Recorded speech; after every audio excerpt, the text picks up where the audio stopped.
Snap Judgment Studios. We are thrilled to bring you this morsel from the Spooked table, but if you need more monsters, if you need more demons, if you need more Spooked, subscribe while you still can. Just go to luminary.link/spooked. That's luminary.link/spooked.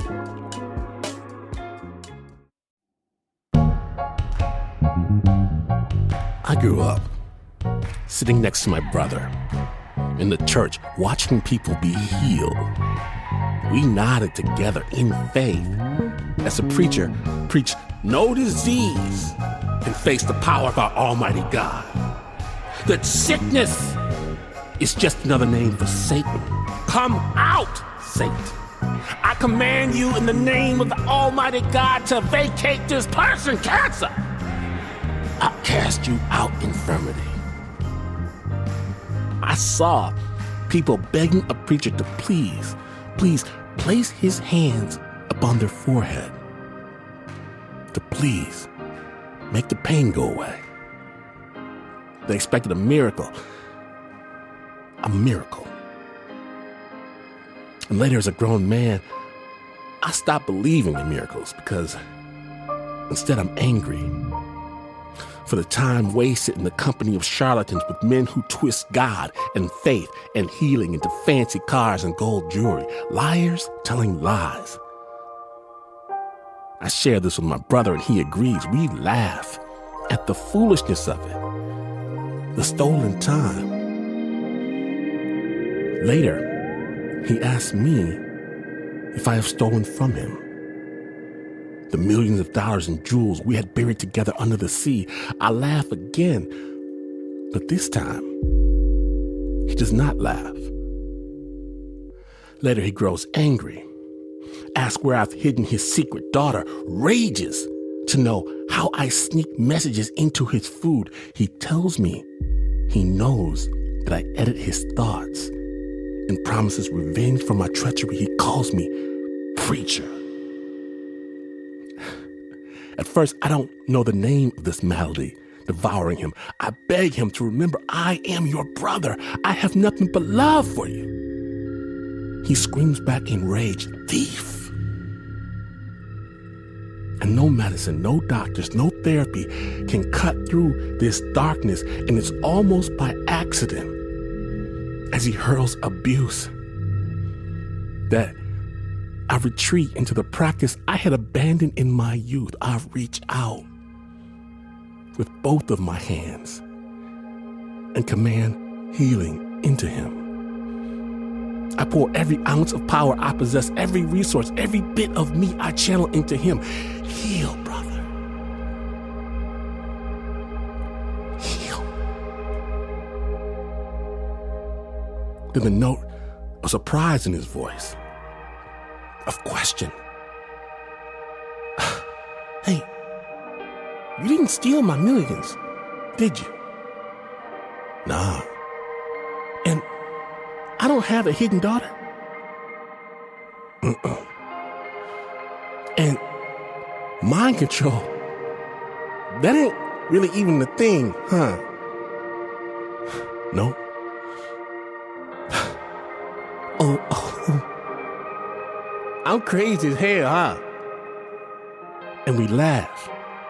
We laugh together this time, and we talk. We talk like we could in the before, except I speak quickly, as fast as I can because I'm scared. I love you, brother. I love you, man. And several minutes later, just like I fear this window, this brief, glorious sliver of lucidity, it slams shut. I raise my hands to try again, to infuse him with my newfound healing power. But this is a one-time, single-use magic. And as much as I mourn, as much as I weep for what it cannot do, I am forever grateful for what it did. Because amongst many gifts was an acceptance of the darkness, a certain knowledge that even as I seek understanding, the mystery will remain, that this path, this journey does not have a destination. I will never know where we're going. I can only recount where we've been. and where we've been. What a journey. You have asked, and you've been patient, and today, your faith is rewarded. Just in time for All Hallowed Eve, we proudly present Spooked, the final reckoning. A celebration of supernatural storytelling from Snap's evil twin program, Spooked. My name is from Washington. Understand, healing is the most powerful magic of all. Spooked starts now.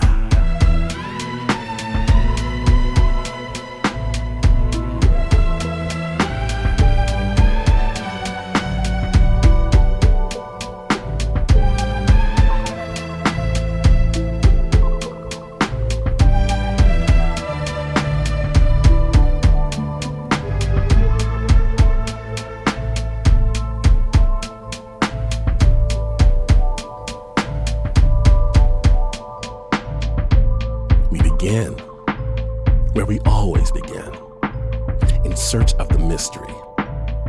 Jen is in her junior year of college, and she's just about to start an internship at a museum. It's called the Hoyt Institute. Now, the Hoyt is not your typical museum. It's built inside two old historic mansions. And by this time, the original owners of these two old homes are, of course, long gone, right? I'll let Jen take it from here.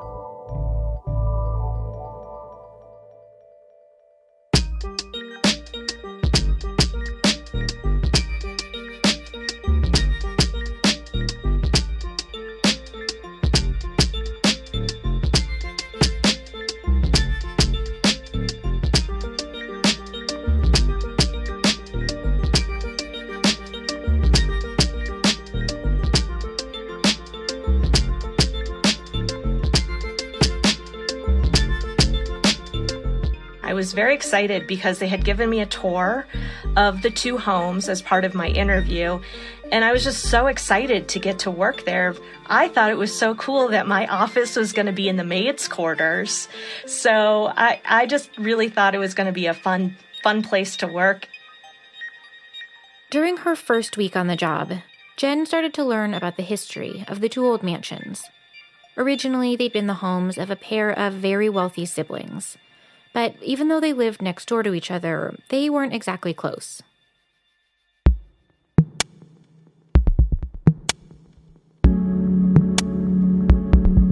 So it was very well known that the brother and the sister, May Emma and Alexander, did not get along. May Emma was more of a happy-go-lucky, go-as-I-may type person. Alexander, on the other hand, was very conservative. He cared a lot about appearances and what other people thought of him and his family. And he was terribly embarrassed by his sister. It was during the 1920s, Prohibition was going on.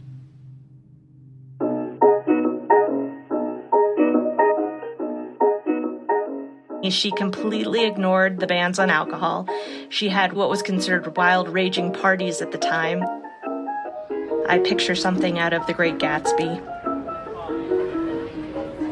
She was not married and had sleepovers with both men and women. So definitely on the edge for that time period. And it is well known that there was a lot of tension between the brother and the sister. After May Emma passed away, her brother had come in and sold all the furniture in the home, and it was very spiteful.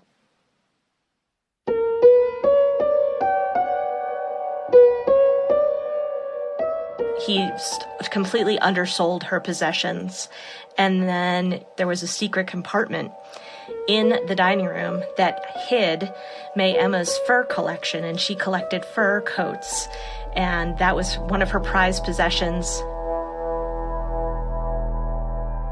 He took all of her fur coats out of the secret compartment and put them in the dining room and lit them on fire.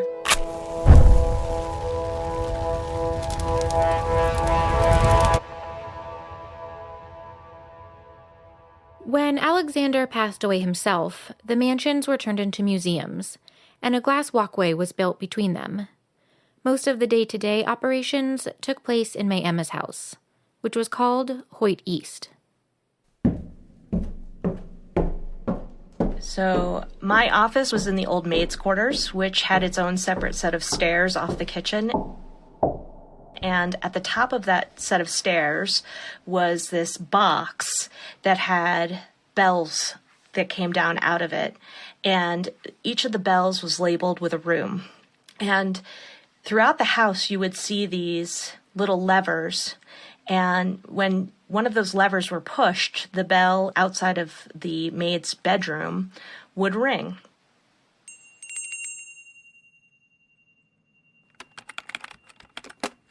So about my third or fourth day being in the office, I was sitting at my desk and I heard, and I turned around and I looked at it. It was the dining room bell that was going off. My first reaction was that it must be a guest in the museum that is, pushing the lever that's on the wall. And I went downstairs and I looked in the dining room and there was no one in the dining room. There were no guests in the museum at the time. I figured, well, maybe the receptionist called me using the bell system just to be silly or, to show me what the bell system was like. And so I went to the front office. The receptionist told me, oh, don't worry about it. That happens all the time. And I said, well, what do you mean? And she said, oh, well, everybody that works here has strange experiences.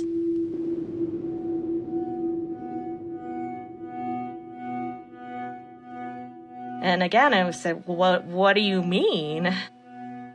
And she said, everybody has run-ins with some kind of ghost here.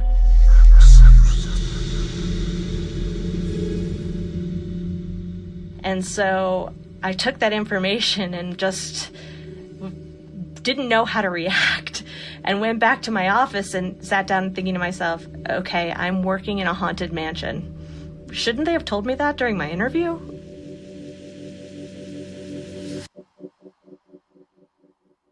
After working at the museum for a few weeks, I started to notice more and more activity. One day, I was in my office. I was sitting at my desk, and my back was to the door. And immediately on the other side of the door was the small hallway and the set of stairs that went down to the kitchen. And all of a sudden, I hear steps on the stairs. And I slowly turned around, and there was nobody there.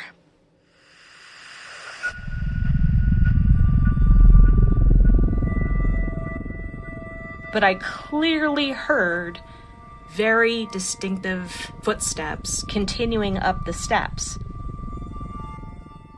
I kept watching, and I heard,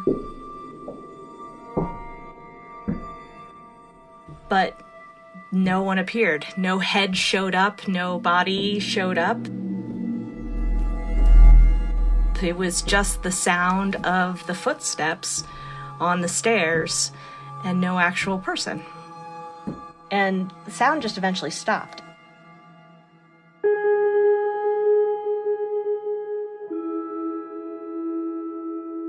It was like someone came up to the top of the stairs and we were looking at each other, but there was nobody there.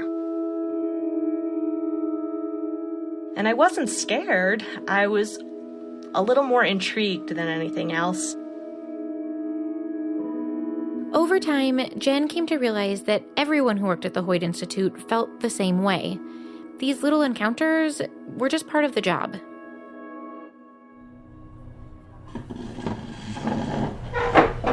So the museum staff would always get together. We would go into the kitchen, and there was a big table in there, and we would gather around the table and have lunch in there.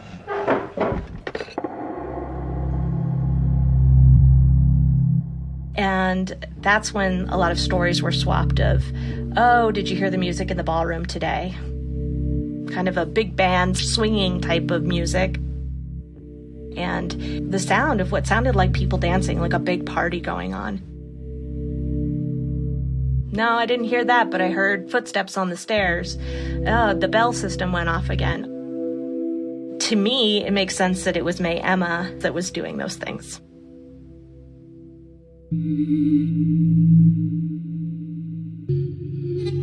I feel like she was just a real socialite and still wanted to be a socialite and have fun and play pranks and get people's attention and be the center of attention. And that personality is shining through in the things that happened after she passed away.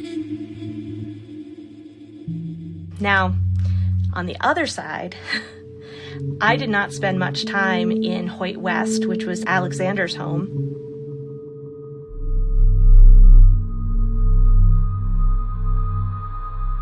The stories that I was told during those lunches of people that spent much more time over there was that it was a little bit of a darker, more oppressive atmosphere over there. And that makes sense because his personality was like that. People that worked in Hoyt West would notice when they would come into Hoyt East a very strong smell of smoke in the dining room, and they believed that it was reminiscent of when Alexander burned May Emma's furs in the home.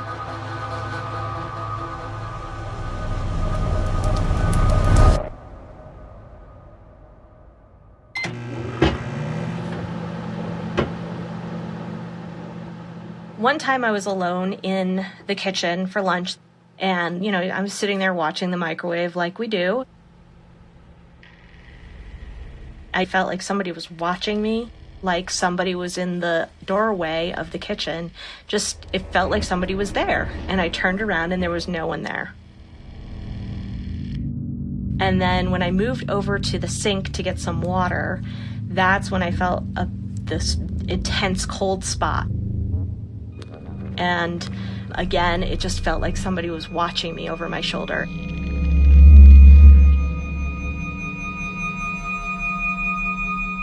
I felt unwelcome. It felt like I was in somebody's territory. Somebody was being territorial from the other side, and they did not like what I was doing.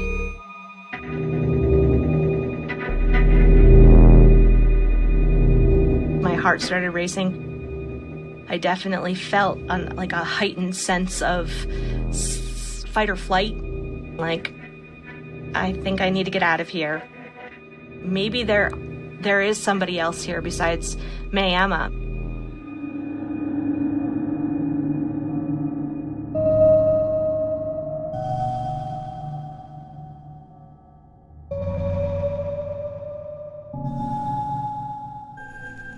Ask yourself, will Jen encounter the infamous Alexander in Hoyt West? I'll bet something deep inside you already knows the answer. Stay tuned.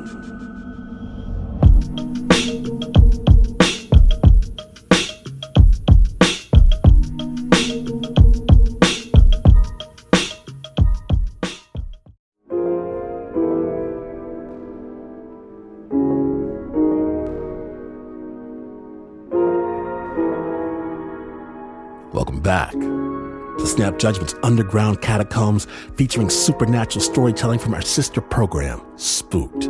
Be Afraid. When last we left, Jen experienced some interesting encounters in Hoyt East of the Hoyt Institute, a Pennsylvania museum set inside two old historic mansions. But now Jen's about to discover what or who is in Hoyt West. Spooked. Jen worked at the museum for a semester. During her time there, she organized a poetry competition for local kids. And then I put together this award ceremony, which was going to be held in Hoyt West, AKA Alexander's house. It would be Jen's first real time working over there. I had everything lined up, everything done. I had gone to the store and bought the cheese and the crackers and the juice. And it was great because these kids came all dressed up in their finest clothes to get to the award ceremony, and they were so excited to be recognized for their creative writing. Just as the party was winding down, Jen's boss told her that she had to leave, and she asked Jen to stay and lock up the museum on her own. So my boss leaves, and I'm alone in the house. And I begin closing up chairs and winding up cords from the microphone. And the last thing that I do is get ready to take care of the food. Jen grabbed a platter of cheese and crackers. She made her way into the butler's pantry and then through a set of swinging double doors into the kitchen. And then when I went to turn around because I had another platter to go get, the doors were swinging. The door swings fully open, and there was a man in the butler's pantry.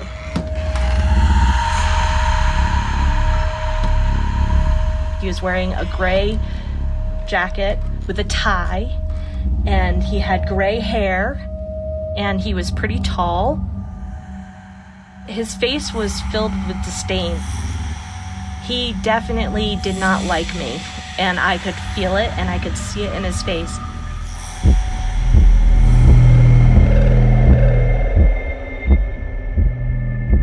I'm thinking that this is a man that got into the house and has been hiding, and he is laying in wait for me, and he's gonna hurt me. I was terrified. I was freezing cold. I was shaking. I felt like I wanted to scream, but it felt so tight I couldn't scream. I was terrified. And because I was in such fear, I had an accident, and it ran down my legs and into my shoes, and it was a mess, but it was the last thing on my mind because I was just so fearful that I was going to be attacked. Eventually, the doors slow down and they stop. And I couldn't see what was on the other side of that door. I was standing by the island counter, and the knife that I had used earlier in the day to cut up the cheese was still there. And I picked up the knife, and I called out, "I have a knife and I will defend myself." And I opened the door.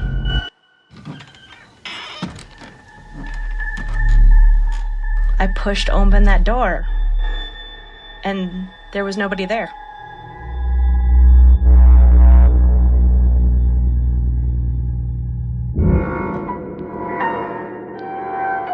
And that's when I realized my brain started to process what I had seen. I realized the man wasn't totally there. He was translucent. I work in a haunted museum. It's a ghost.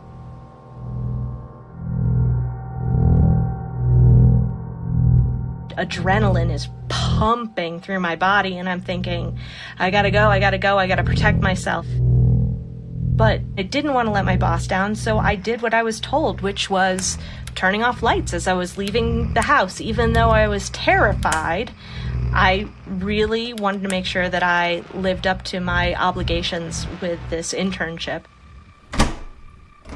I got to the door that went to the glass tunnel that went to Hoyt East. I just started to run. And as I was going through the glass tunnel, I smelled the very distinctive smell of smoke in the dining room.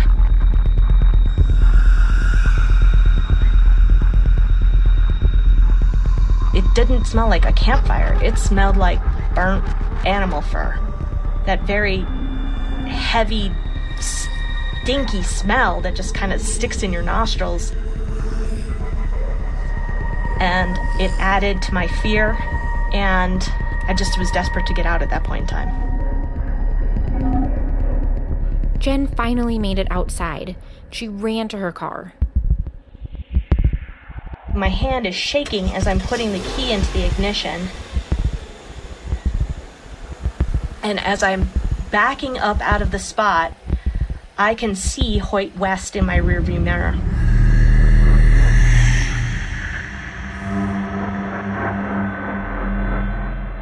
And there is a light on in the kitchen at Hoyt West.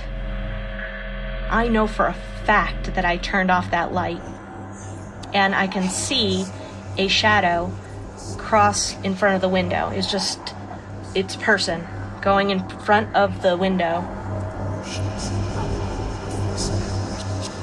And I'm sure that shadow that I saw was the man that I saw in the pantry.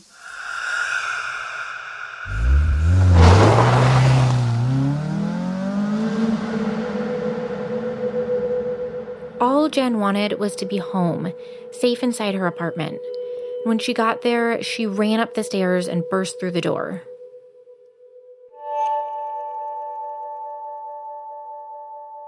And my roommates came out of their bedrooms and being like, "What's wrong?" Because wasn't my usual way to enter. And the concern on their face, because they said I was just so pale, all the color had drained from my face. I had been wearing mascara and tears had made their way in black down my face. And it was very obvious that I had had an accident and wet myself. Jen's roommates helped her calm down and urged her to clean up and take a shower. I had the number for my boss on our refrigerator door, and my one roommate said, "I'll just call her and explain what happened." When Jen got out of the shower, her roommates told her that her boss wanted to talk to her. And so I called her back, and she 100% reassured me that there was no way that somebody could be in that house.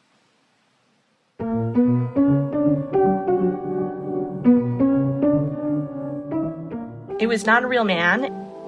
It was Alexander, watching me, not happy that I was in his house.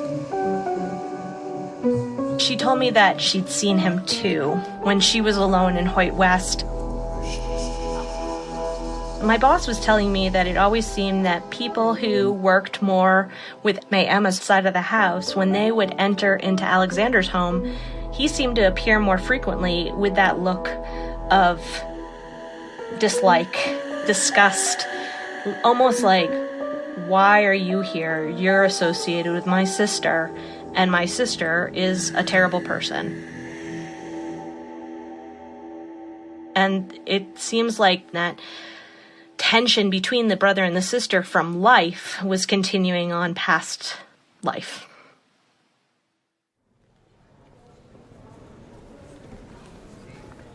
It might have been 2 days later. I went back to the museum to pick up my things and to have my final evaluation. My boss offered me a job. I thanked her profusely and told her how much I really had enjoyed working at the museum, and I needed to think about the position because it certainly was coming out of the blue. I had no inclination that offer was going to come.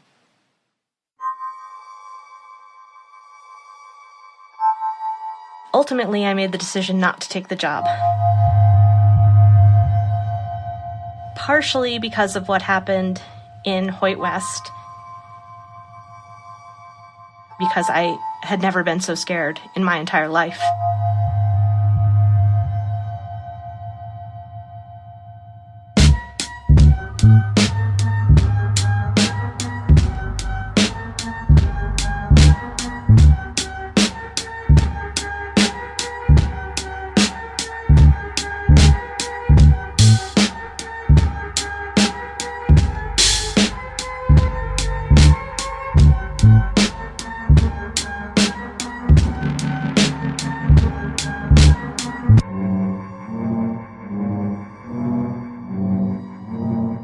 Big thanks to Jen for sharing her story with the Spooked.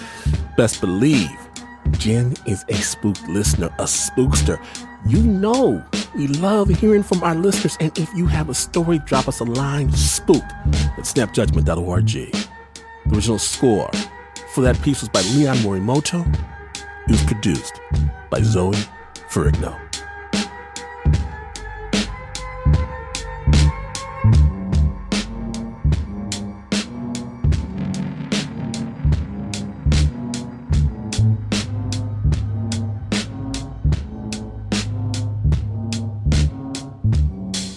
After the break, a nurse is contacted by former patients who have left their earthly plane. Stay tuned.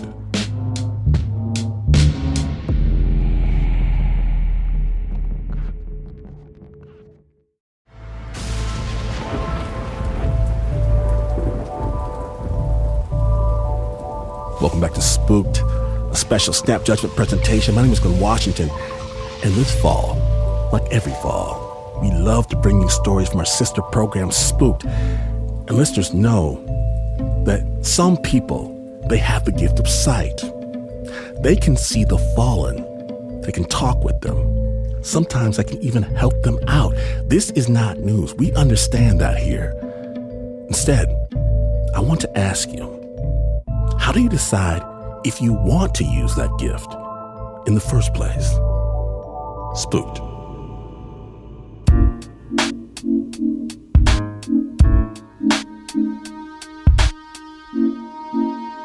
My dad was diagnosed with pancreatic cancer.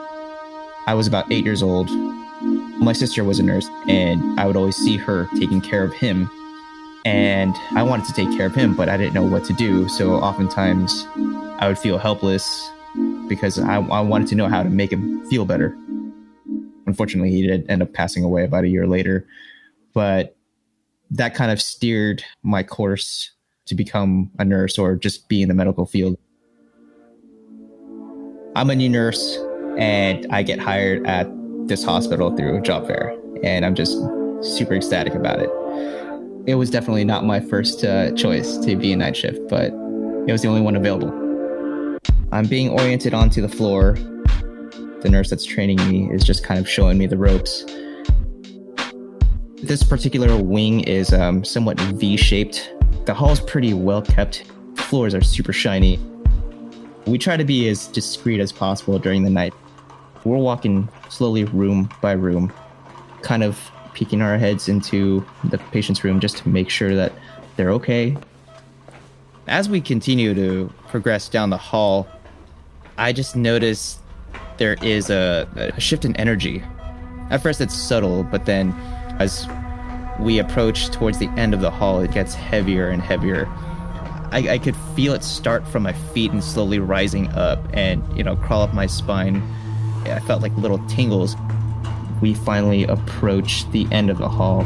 Our backs are turned towards room 323. I felt this sense of anxiety emanating from that room. It was dark, the door was open. It doesn't make sense though, because it wasn't occupied. I tried to ignore it, but I just couldn't. The nurse that's training me, she's going over the tasks on the computer, but I'm not even paying attention because my attention is toward that room. I wanted to ask her, like, hey, is there anything going on in that room?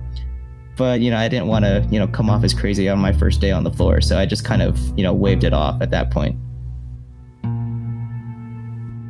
I finished my shift after my orientation.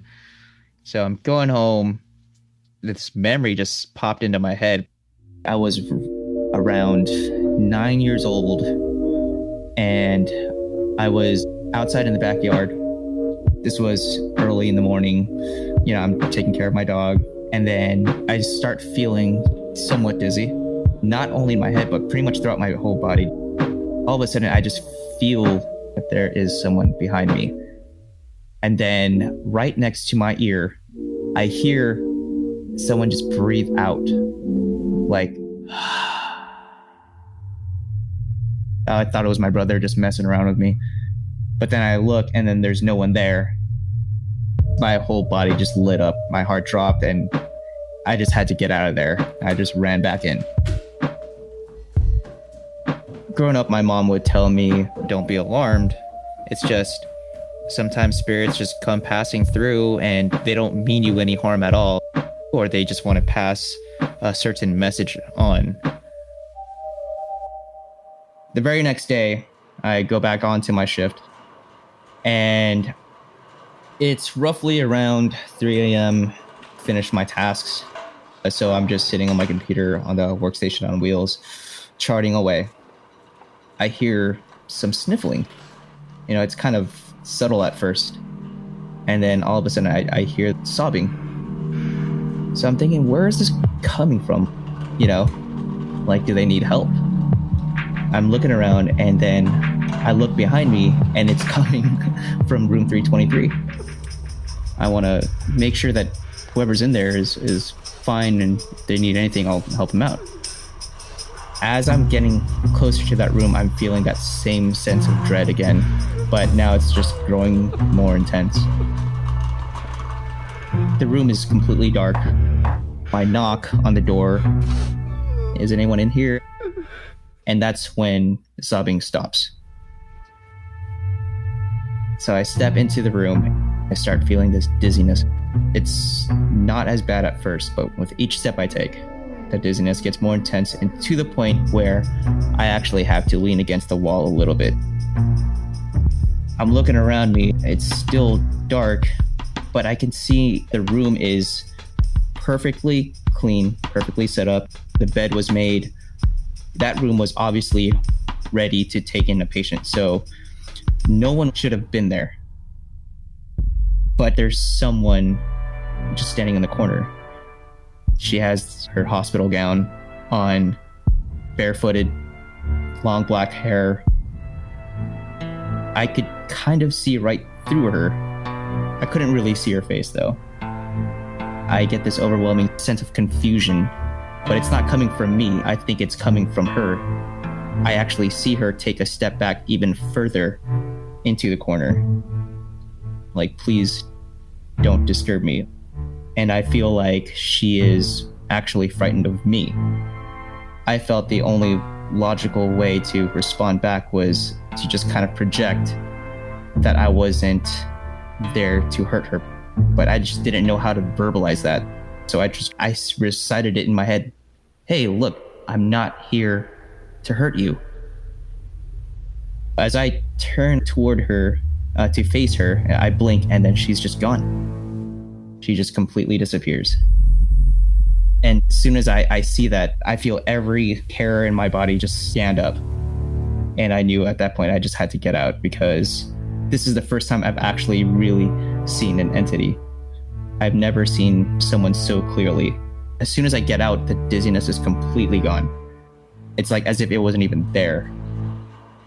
After that, I see one of the nursing assistants just walking down the hall. Curiosity overtakes dread for me. And I asked him, like, hey, is there anything going on in that room that I should know about? And he asked me, like, what just happened? I'm like, I just saw something in there. I felt something. And he's like, yeah, no, we all have. He's like, just not even a big deal. Oh yeah, the room's haunted. That's why usually that's the room that's last occupied. We try to avoid putting anyone in there unless we really have to. I'm just kind of, how is this not a big deal to you? It was slightly upsetting for me. I definitely did want to help her out. I didn't know how. Like, how does one help out someone that's not alive anymore? Like, how do you ask, hey, can we get that room to be cleansed? Obviously, you can't sage the place because no smoking allowed. Roughly around 3 weeks later, I'm nearing my lunch break, and it's around 2:30 a.m. Usually, I like to nap during that time because oftentimes I'm not even that hungry anyway. I really couldn't find a place until one of the other nurses told me, like, you can take a nap in the family room. There's no one there. There's a big set of windows straight across from the exit. There's a TV in the corner. And then the wheelchairs are set up facing the windows. I walk into that room. I do a little check. There was no one there. I just want to take a 30-minute nap. So walk on over to the couch, set up my alarm, and then as I lay down, I start feeling that sense of dizziness. I sit up again and I just have to like take a couple of deep breaths.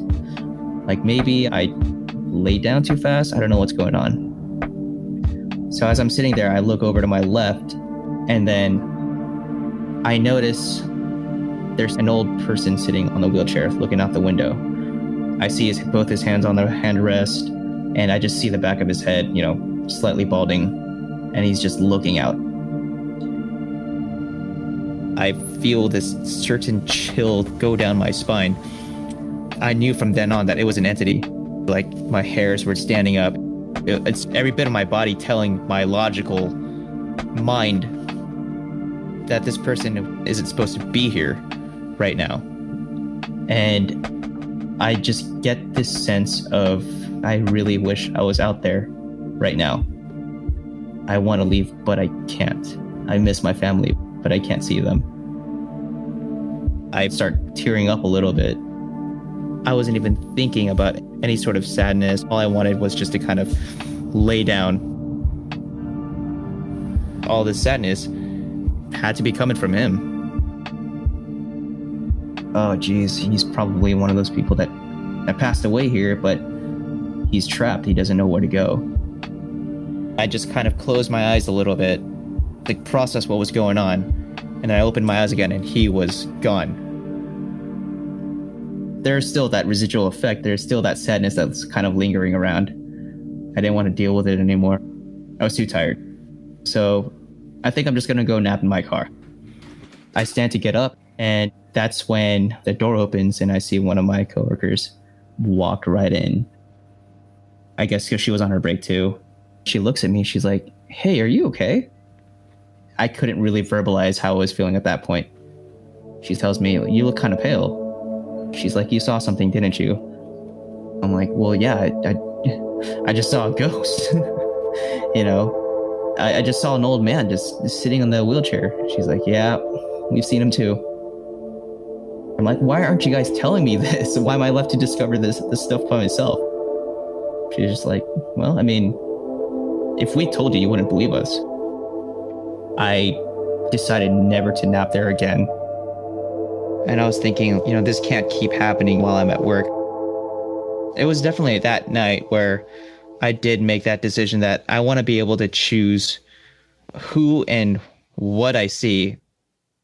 I would love to learn what to do, but at the same time, I cannot bear that responsibility, because what if I do learn what to do?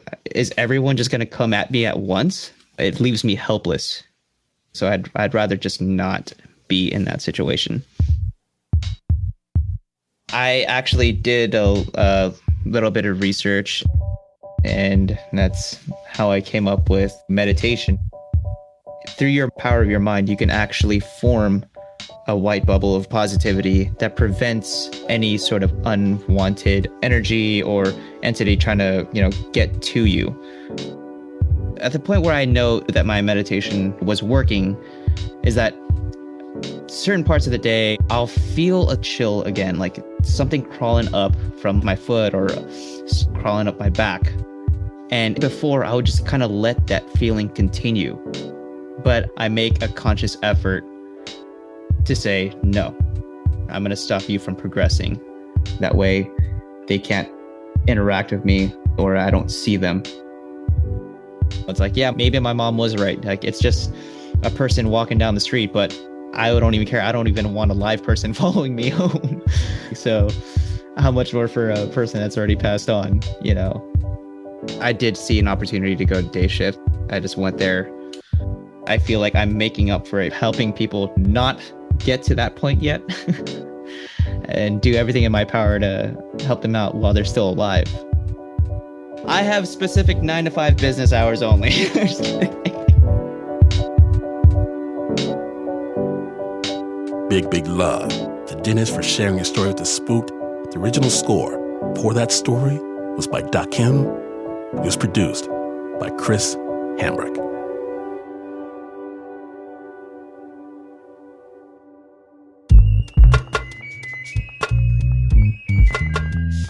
Oh, it happened. That was just one walk down the dark path we call Spooked. And now a brand new journey has emerged. Spooked Season 6 is risen. More episodes, more spirits, more ghosts, more ghouls, more spookiness you shall have. Available right now on the Luminary channel on Apple Podcast. That's at apple.co/spooked. Apple.co, not .com, .co/spooked. And remember, you can hit follow on the show on Apple so you never miss a new release. And guaranteed, they will stop you on the street and ask where you got that cool snap pin or that stylish spooked hat.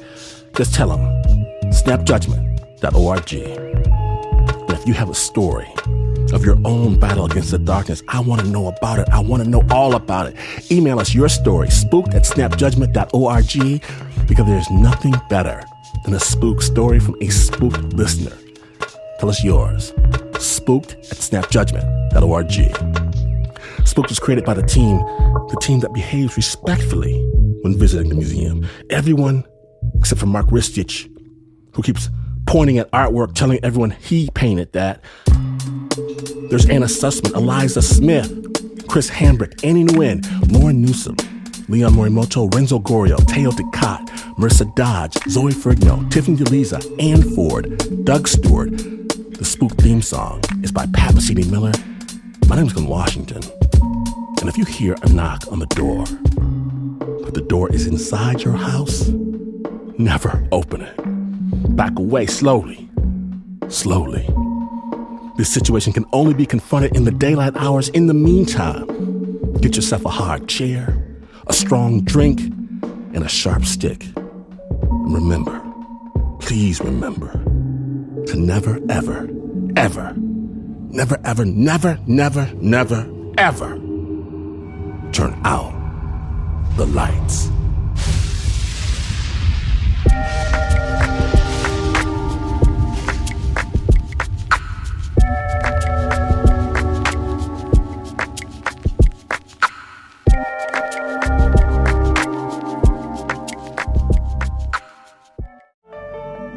We are thrilled to bring you this morsel from the Spook table, but if you need more monsters, if you need more demons, if you need more Spooked, subscribe while you still can. Just go to luminary.link/spooked. That's luminary.link/spooked.